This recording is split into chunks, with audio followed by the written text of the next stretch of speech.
करते हैं अपना टॉपिक कंज्यूमर इक्विलिब्रियम। ठीक है, हमने इस टॉपिक को पढ़ने से पहले कुछ टर्म्स क्लियर करने थे, वो टर्म्स हमने क्लियर कर लिए। और वो टर्म्स क्या थे? Utility, total utility, marginal utility. ठीक है, ये टर्म्स हम ऑलरेडी क्लियर कर चुके हैं।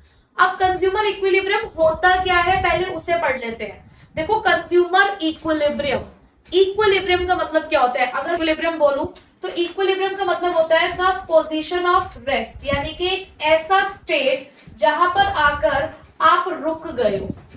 द पोजीशन ऑफ रेस्ट कह सकते हो, द बैलेंसिंग स्टेट।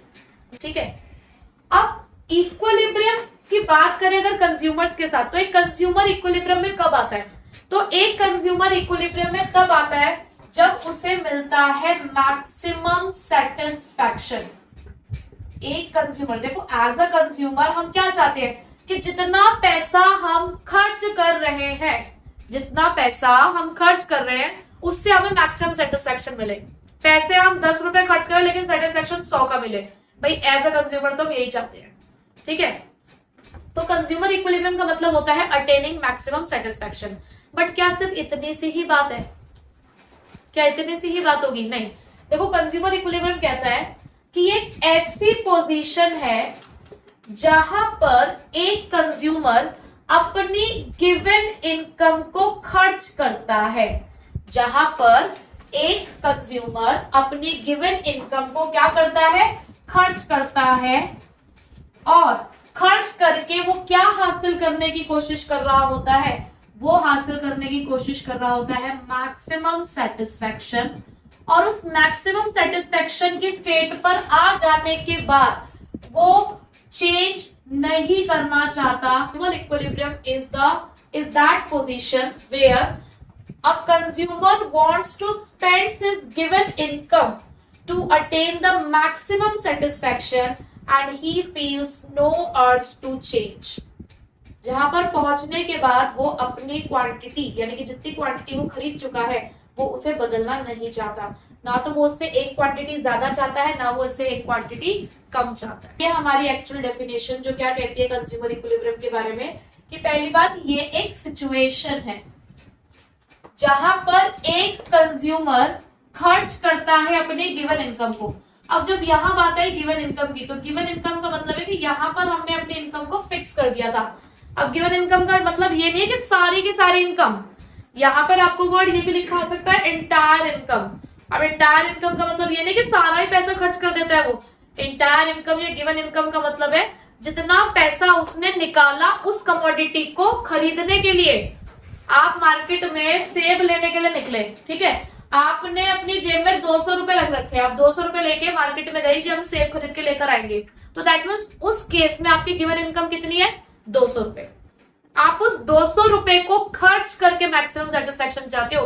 ये नहीं कि अगर आपकी मंथली इनकम 2 लाख है तो 2 लाख को आपने खर्च करना है, नहीं, क्योंकि आप सिर्फ एक ही तो कमोडिटी खरीद रहे हो। यहाँ पे हमने क्या लिखा है? यहाँ पे on purchase of a commodity, सिर्फ उस एक कमोडिटी को खरीदने के लिए जो आपने इनकम निकाली हुई है उसको यहाँ पर गिवन इनकम कहा गया है। ठीक है, और ये सब करके हम क्या हासिल करने की कोशिश कर रहे हैं एज ए कंज्यूमर?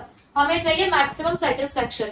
जो पॉइंट में अंडरलाइन कर रही हूँ या बॉक्स में डाल रही हूँ आपके लिए इंपॉर्टेंट है। ठीक है, and he feels no urge to change. अब नो अर्ज टू चेंज का मतलब क्या होता है? कि उसकी इच्छा नहीं है, उसकी इच्छा नहीं है कि वो अपनी क्वांटिटी को चेंज करना चाहता है। उसको कि आप मार्केट में निकले बर्गर खाने के लिए, ठीक है, अब आप मैकडी में बैठे बर्गर खाने के लिए, आप 200 रुपए लेकर निकले, आपने एक मील खरीदा, उसमें 2 बर्गर, एक कोल्ड ड्रिंक बड़ी वाली नहीं थी, छोटी सी थी, और साथ में फ्रेंच फ्राइज उन्होंने कॉम्प्लीमेंट्री आपको दे दिए। तो यहाँ पर जब आपको इतना मील मिला 200 रुपए के अंदर, 199 में आपको मिल गया, अब आपकी इच्छा नहीं है कि आप एक और बर्गर खा लो या एक और आप कोल्ड ड्रिंक खरीद लो या और फ्रेंच फ्राइज ले लो। अब आपकी इच्छा नहीं है, जितना आपने ले लिया है उसी से आपको लग रहा है कि यार देखो 200 रुपए में इतना कुछ मिल रहा है, 2 बर्गर भी मिले, कोल्ड ड्रिंक भी मिली, आपको फ्रेंच फ्राइज भी मिले और टेस्टी थे, तो दैट मीन्स आप सेटिस्फाई हो गए, आपको मैक्सिमम सेटिस्फेक्शन मिल गया है। अब आप इसको बदलना नहीं चाहते। ठीक है, क्लियर हो गई ये बात? कंज्यूमर इक्विलिब्रियम क्या होता है? क्लियर? अब इस कंज्यूमर इक्विलिब्रियम को मेजर करने के हमारे पास यहाँ पे 2 रास्ते हैं, 2 अप्रोचेस हैं जिससे आप ये काम कर सकते हो। एक है हमारे पास यूटिलिटी अप्रोच और एक है हमारे पास इनडिफरेंस कर्व अप्रोच। जो यूटिलिटी अप्रोच है उसका दूसरा नाम, सब याद रखना है ये, इसका दूसरा नाम क्या है? Cardinal approach. जबकि इनडिफरेंस कर्व का दूसरा नाम है ऑर्डिनल अप्रोच। कार्डिनल अप्रोच के अंदर हम यहाँ पे कहते हैं कि कार्डिनल का मतलब होता है कुछ नंबर्स। जब हम यूटिलिटी के बारे में पढ़ रहे थे ना, तो यूटिलिटीज हमने नंबर में मेजर करी थी। याद करो कि हमने जैसे 1 यूनिट कंज्यूम करी तो हमें जो सेटिस्फैक्शन मिला वो 20 यूटिल्स के बराबर मिला, ये हमने पढ़ा। तो दैट मीन्स हमने यहाँ पे कुछ नंबर असाइन करे हैं यूटिलिटी को, सेटिस्फैक्शन को, तो इसलिए इसका नाम कार्डिनल है। ऑर्डिनल क्या होता है? ऑर्डिनल का मतलब होता है कि हम अपनी प्रेफरेंस के अकॉर्डिंग यहाँ पर अपने सेटिस्फैक्शन के अकॉर्डिंग यहाँ पर बंडल्स को रैंक करते हैं। मतलब थोड़ा सा ये पहले आपको कॉन्सेप्ट समझना पड़ेगा तब आप इसको समझोगे, बट समझना है ही क्यों जब आपके कोर्स में ये है ही नहीं। इस साल हमारे सीयूईटी के कोर्स में हमें डिफरेंस कर्व पढ़ना ही नहीं है, हमें सिर्फ यूटिलिटी अप्रोच पढ़ना है, ठीक है। बट हाँ, नाम आपको याद दोनों के रखने हैं, दोनों को किस किस ने दिया है वो भी आपको याद रखना है। जैसे कि ये कॉन्सेप्ट हमें दिया है अल्फ्रेड मार्शल ने, नाम याद रखने हैं आपको, ठीक है।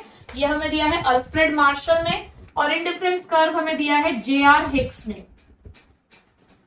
इन दोनों के आपको नाम याद रखना है, किसने कौन कौन सी अप्रोच दी है। तो अब हमारा टारगेट है यूटिलिटी अप्रोच पढ़ना। तो यूटिलिटी अप्रोच में हम लोग पढ़ेंगे consumer equilibrium in case of single commodity as well as in case of 2 commodity, ठीक है। 1 कमोडिटी और 2 कमोडिटी दोनों के केस में हमें इसको पढ़ना है। अब पढ़ते हैं consumer equilibrium in case of single commodity. देखो, कंज्यूमर इक्विलिब्रियम की डेफिनेशन तो हमने पढ़ ली कि कंज्यूमर इक्विलिब्रियम क्या होता है। अब सिंगल कमोडिटी के केस में हम कब कहेंगे कि हम जो है इक्विलिब्रियम की पोजीशन पे है। तो पहली बात तो देखो, कोई भी आप लॉ पढ़ते हो, कोई भी आप चीज एक्सप्लेन कर रहे हो, कोई भी आप कह रहे हो कि यार ये रूल है या कुछ भी है, हर चीज कुछ ना कुछ असम्पशन पे बेस्ड है। आज आप यहाँ पर एक चीज निकाल रहे हो, आप ये कह रहे हो कि कंज्यूमर इसी पॉइंट पे इक्विलिब्रियम पे होगा, बट आपको पता है ना चीजें बदलती रहती है, तो इसलिए हमें कुछ असम्पशंस लेकर चलनी होती है। तो ये जो केस है हमारा, ये एक असम्पशन पे बेस्ड है। कौन सी असम्पशन पे बेस्ड है? Law of diminishing marginal utility. Law of diminishing marginal utility क्या कहता है कि जैसे जैसे हम किसी भी कमोडिटी की सक्सेसिव यूनिट कंज्यूम करते जाते हैं, यानी कि 1 आफ्टर 1 अगर हम यूनिट्स को कंज्यूम कर रहे हैं, तो बढ़ती हुई यूनिट से मिलने वाला सेटिस्फैक्शन क्या होता चला जाता है? कम होता चला जाता है, ठीक है। तो law of diminishing marginal utility पे ये बेस्ड है, और जो assumptions law of diminishing marginal utility की थी वो सारी अजम्पशंस यहां पर भी फॉलो की जाएंगी। जैसे कि हम ये मानकर चल रहे हैं कि इनकम चेंज नहीं हो रही है, हमारी फिक्स्ड इनकम है। हम ये मानकर चल रहे हैं कि जो प्राइस है कमोडिटी की जिसको हम कंज्यूम कर रहे हैं, जो एक बार हो गई वही प्राइस पर हम बार बार कमोडिटीज को खरीदेंगे। मतलब सेम कमोडिटी की जो डिफरेंट यूनिट है वो हम सेम प्राइस पे ही खरीदेंगे, ठीक है। ये बात समझ आ गई।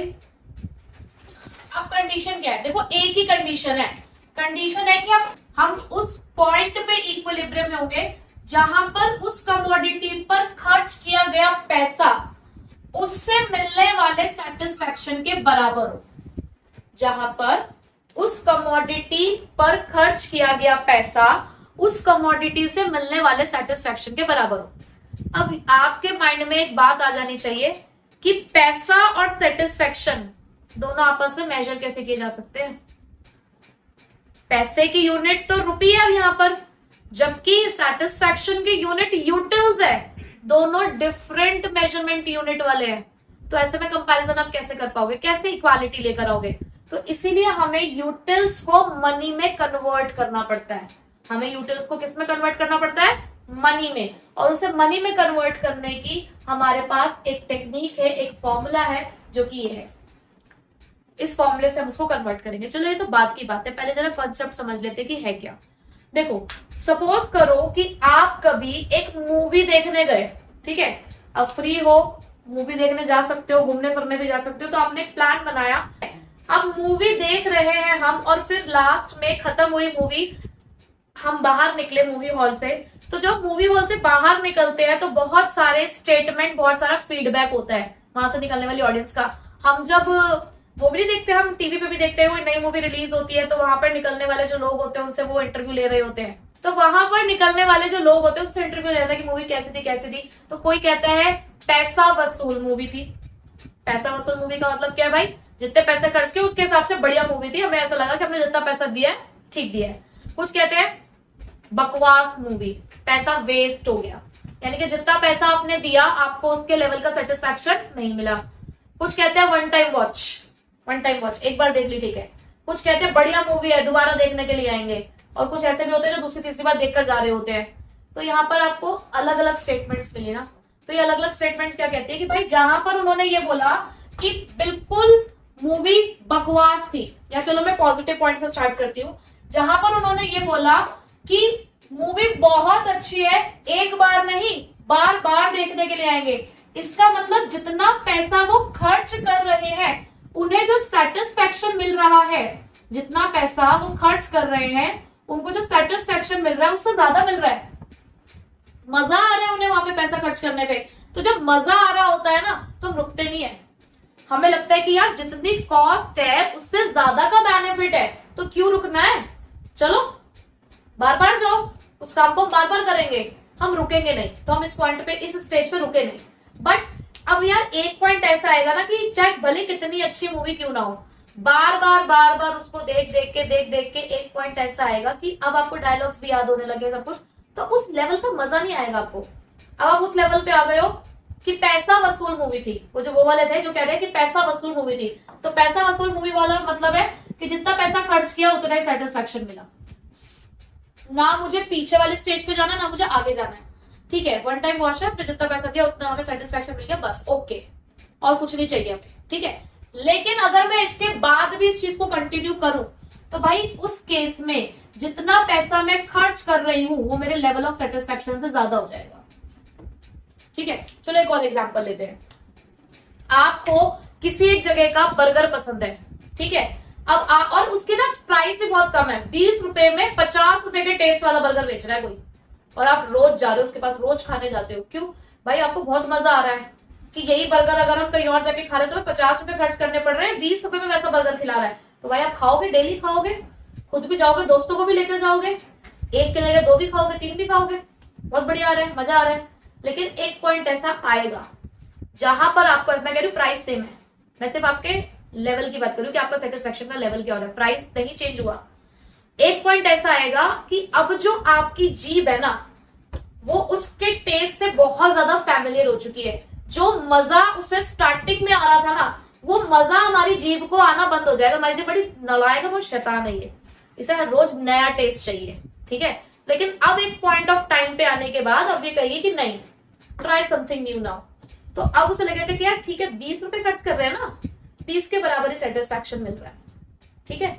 और उसके बाद भी जब आप इस पॉइंट पे आ चुके हो कि जितना पैसा खर्च किया उतना सेटिस्फैक्शन मिल रहा है, अब आप उसके बाद भी अगर कंटिन्यू करते हो अपनी इसी चीज को, तो उस टाइम पे आप जितना पैसा खर्च कर रहे होगे ना आपका सेटिस्फैक्शन लेवल क्या हो जाएगा, कम।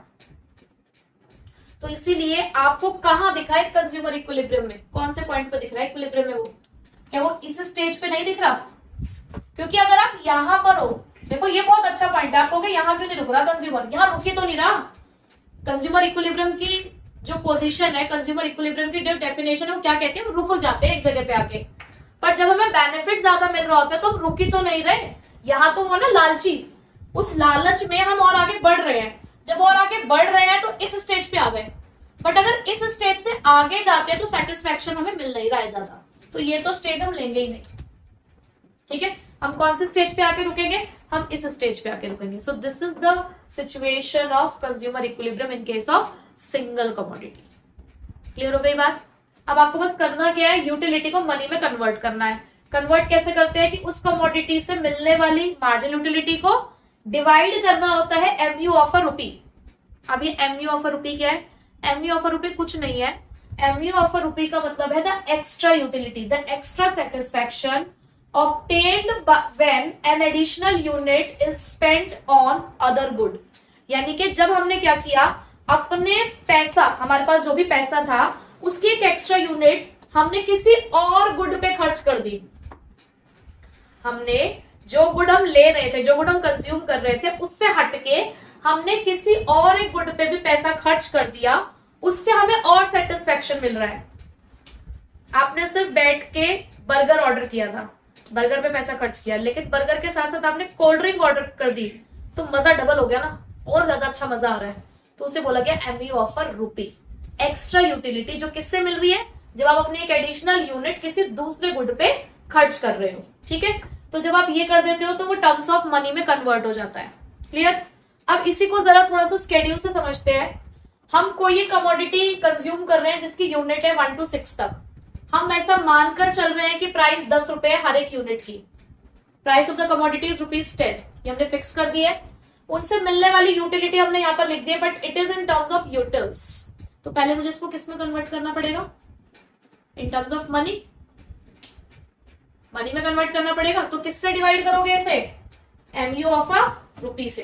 तो मैंने यहां मान लिया है कि एमयू ऑफ अ रुपी क्या है? 1, ये मैंने मान लिया है। ठीक है, तो मुझे इन सबको 1 से डिवाइड करना है, इन सबको 1 से डिवाइड करना। तो जब 1 से डिवाइड करोगे तो क्या आएगा? अब मुझे बताओ कंडीशन क्या होती है इक्विलिब्रियम की? प्राइस किसके बराबर होनी चाहिए? एमयू एक्स के। कहां पर आपको प्राइस और यूटिलिटी सेम दिख रही है? ये रहा, ये वो पॉइंट है जहां पर जितना पैसा मैंने खर्च किया उतना ही लेवल ऑफ सेटिस्फेक्शन मुझे मिला। यानी कि वो कंज्यूमर इस कमोडिटी की सिर्फ कितनी यूनिट तक जाएगा? 3 यूनिट। क्योंकि जब देखो उसे पहली यूनिट उसने ली ना, देखो उसे सेटिस्फेक्शन कितना मिला है? 20। 10 रुपए खर्च करके 20 का सेटिस्फेक्शन मिला है, 20 रुपए के बराबर। तो क्या वो रुकेगा? ये कौन सी सिचुएशन है जहां पर यूटिलिटी ज्यादा है, सेटिस्फेक्शन ज्यादा है, लेकिन प्राइस कम है? वो रुका नहीं, उसने दूसरी यूनिट ली। जब उसने दूसरी यूनिट ली तब भी 10 रुपए खर्च करके 16 रुपए के बराबर सेटिस्फेक्शन मिल रहा है, यहां पर भी वो रुका नहीं। जब उसने तीसरी यूनिट ली तो 10 रुपए खर्च करके 10 रुपए का सेटिस्फेक्शन मिला, यहां पर वो बराबर आ गया। ठीक है, जब उसने चौथी यूनिट लेने की कोशिश करी तो 10 रुपए खर्च करके सिर्फ 4 रुपए का ही सेटिस्फेक्शन मिला। यानी कि यहाँ पे MUX कम हो गया प्राइस ऑफ कमोडिटी से। उसके और आगे बढ़ने की कोशिश करी तो 10 रुपए लेके कुछ भी हासिल नहीं हुआ, यहाँ तो 0 वाली कंडीशन आ गई। और उसके बाद यहाँ पर गया तो 10 रुपए खर्च करके सेटिस्फेक्शन लेवल हो गया 0, यानी कि ये कंडीशन यहाँ तक चली। तो कहां पे रुका वो? इस पोजीशन पे। आई बात समझ में? ये आपको नीचे इसका डायग्राम दे रखा है। ये आपकी प्राइस हो गई जो कि कांस्टेंट है। मार्जिन यूटिलिटी का ग्राफ आपका डाउनवर्ड स्लोपिंग ही जाएगा। स्टार्टिंग में पॉजिटिव होता है, जब यहाँ पर प्राइस से टकरा जाता है तो ये क्या हो जाएगा? इक्वालिटी शो करता है, और उसी के बाद से डाउनवर्ड होता है और एक पॉइंट पे आके ये नेगेटिव हो जाता है। ठीक है, ये था सिंगल कमोडिटी का केस। इसमें जो याद रखने वाली बातें हैं वो ये मेन चीजें हैं कि इसके असम्पशन है कि ये लॉ ऑफ डिमिनिशिंग पे बेस्ड है, इसकी कंडीशन पर ये टर्म्स ऑफ मनी होनी चाहिए, मनी में कन्वर्ट कैसे करते हैं, एमयू ऑफ रुपी क्या होता है, और अगर कभी स्केड्यूल आ गया तो स्केड्यूल में आपको पहचानना आना चाहिए कि किस पॉइंट पे कंज्यूमर इक्विलिब्रियम में है। ठीक है, क्लियर? नेक्स्ट है consumer equilibrium in case of 2 commodities. देखो अब तक तो हमने ये पढ़ा कि जब हम एक कमोडिटी को कंज्यूम कर रहे थे तो हम कंज्यूमर को कैसे बता रहे हैं कि वो इक्विलिब्रियम में है, तो हमने उसकी कंडीशन देखी। अब अगर कंज्यूमर एक से ज्यादा कमोडिटी को कंज्यूम करे तो हम एक से ज्यादा में से अभी 2 तक जा रहे हैं। ठीक है, कि अगर वो 2 कमोडिटीज को कंज्यूम करता है तो क्या सिचुएशन होती है? देखो, चाहे कंज्यूमर एक कमोडिटी को कंज्यूम करे, 2 को करे, 3 को करे, बात तो सारी यही है कि उस कमोडिटी पे हमने जितना पैसा खर्च किया वो उसके सेटिस्फेक्शन के बराबर। ठीक है, जितना पैसा हमने उसके ऊपर खर्च किया वो उसके सेटिस्फेक्शन के बराबर होना चाहिए। तो देखो यहाँ पर भी आपको कंडीशन कहीं ना कहीं वैसी ही दिखेगी। पहले पढ़ लेते हैं कि ये लॉ कहता क्या है। अगर हम consumer equilibrium in case of 2 commodity की बात करते हैं ना, तो वहां पर एक लॉ है हमारे लिए। क्या है उस लॉ का नाम? The law of equi marginal utility. Equi का मतलब क्या है यहाँ पे? इक्वल। ये कौन सा केस है जहां पर मार्जिनल यूटिलिटी इक्वल होती है? क्योंकि यहाँ पे 2 कमोडिटीज आ गई ना। जब 2 कमोडिटीज आ गई तो 2 अलग अलग कमोडिटीज से सेटिस्फेक्शन मिल रहा है, तो दोनों कमोडिटीज से मिलने वाला सेटिस्फेक्शन कहाँ इक्वल आएगा, बेसिकली हमें वो देखना है यहाँ पे। ठीक है, तो ये लॉ कहता क्या है? ये कहता है a consumer gets maximum satisfaction, a consumer gets maximum satisfaction when the ratios of MU, when the ratios of MU of two commodities and their respective prices, यानी कि उनकी यूटिलिटी और उनकी प्राइस का रेशो आर इक्वल, दोनों क्या हो जाए इक्वल। ये देखो, यानी कि हमने रेशो लिखी है, रेशो ऐसी लिखी जाती है ना, P बाई क्यू की फॉर्म में तो रेशो लिखते हैं। तो MU of X upon price of X is equals to MU of Y upon में प्राइस ऑफ Y किसके बराबर हो जाने चाहिए, MU of M। MU of M मतलब margin utility in terms of money. जब इनकी दोनों की रेशो, देखो अगर मैं इसको हटा दूं तो भी करेक्ट है कि जिन दो कमोडिटीज को हम कंज्यूम कर रहे हैं उससे मिलने वाली यूटिलिटी प्लस उनके प्राइसेस का रेशो अगर इक्वल आ जाता है तो हम कहते हैं कि कंज्यूमर इक्विलिब्रियम में है। लेकिन साथ में एक कंडीशन और चाहिए, इस पॉइंट के बाद से मार्जिन यूटिलिटी फॉल होनी चाहिए, उनकी यूटिलिटी क्या होनी चाहिए, फॉल होनी चाहिए। तो साथ में एक कंडीशन और है। तो बेसिकली दो कंडीशन है in case of two commodity, एक तो रेशो बराबर आ जाए और जहां पे रेशो बराबर आ गई उसके बाद से आपका जो MU है वो फॉल होना चाहिए। ये ना आपको ज्यादा इससे समझ में आएगा स्केड्यूल से। देखो कैसे, पहली बात तो मैं मान के चल रही हूँ कि हम जिन दो कमोडिटीज को खरीद रहे हैं उन कमोडिटीज की प्राइसेस 1 रुपी ईच है। ये कमोडिटी भी 1 रुपए की मिलती है और ये कमोडिटी भी 1 रुपए की मिलती है, ऐसा हम मान रहे हैं, ठीक है। और मेरे पास जो टोटल मनी इनकम है इनके ऊपर खर्च करने के लिए, ऐसा मैं मानकर चल रही हूं कि इन कमोडिटीज को खरीदने के लिए जो मेरे पास मनी इनकम है वो कितनी है, सिर्फ 5 रुपए। और एक कमोडिटी कितने कितने की है, 1 रुपी ईच। बात समझ आ गई यहां तक। अब बहुत अच्छे से बिहेव करना, बिल्कुल रैशनली बिहेव करना, बिल्कुल एक वाइज कंज्यूमर की तरह बिहेव करना है। मेरे पास 5 ही रुपए है, इन दोनों कमोडिटी पे खर्च करने हैं। एज अ कंज्यूमर मैं अपना पहला रुपी दोनों में से किस पे खर्च करूंगी, जिसपे मुझे सबसे ज्यादा सेटिस्फेक्शन दिख रहा होगा। मुझे इस वाली यूनिट पे पहला सेटिस्फेक्शन सबसे ज्यादा दिख रहा है, तो मैंने अपना फर्स्ट रुपी यहां खर्च किया, ठीक। सेकंड रुपी निकाला मैंने अपनी पॉकेट से, अब दूसरा रुपी किस पे खर्च करूं, मुझे सेकंड हाईएस्ट यूटिलिटी कहां दिख रही है, इस पे, तो मैंने सेकंड रुपी इस पे खर्च किया। फिर थर्ड रुपी यहां दिखा ना, थर्ड रुपी मैंने यहां खर्च किया। फोर्थ रुपी